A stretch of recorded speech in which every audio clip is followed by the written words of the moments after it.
Okay, so now it's porchetta time. And when Dad and I were at Costco buying everything for the pizzas, I walked and saw a shoulder, and I'm like, this is Mona talking to us saying, you have to make the porchetta.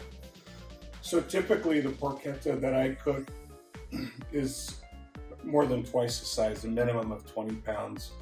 And I get the bone in where you see the bone has been taken out of this one, along with the skin and fat cap on it, because I cut the skin, season it, and you can see it's very basic. I use some shortening, and this is organic shortening, try and make it a little healthier, typically on the skin if it was here. And then on the inside, all around, is salt, pepper, garlic powder, and then we have the fennel, and we have the garlic. And typically it's twice the amount of garlic because again it's bigger. And what I typically do is around the bone is I make a big pocket on both sides of the porchetta. And again, all this seasoning inside, not this. This is strictly only for the skin. And then I shove all the cloves in. And then I would typically do a whole clove because that's how my nonna used to do it. And the great part is after it's baked with all of this, you can spread it on bread and it's delicious. And you can see you leave the skin on the cloves and it just melts away while it bakes. So this one I think is maybe 7 pounds.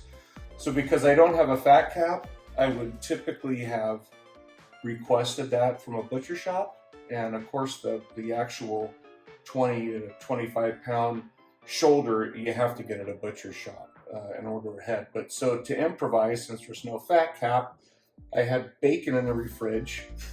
Who doesn't like bacon? So I'm gonna wrap the outside of this after it's seasoned, use the rope, tie it all up, and I'm gonna add finocchio inside the pocket along with outside. And then we're gonna do something different today. I'm gonna actually try and bake this in the pizza oven.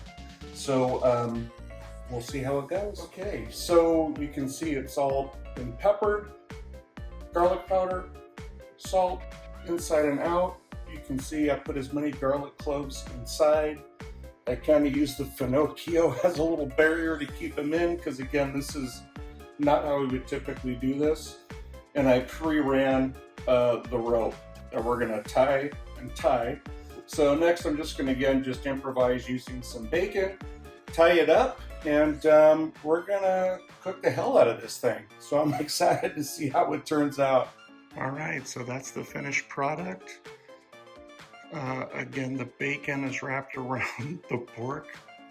We will call this the cardio attack.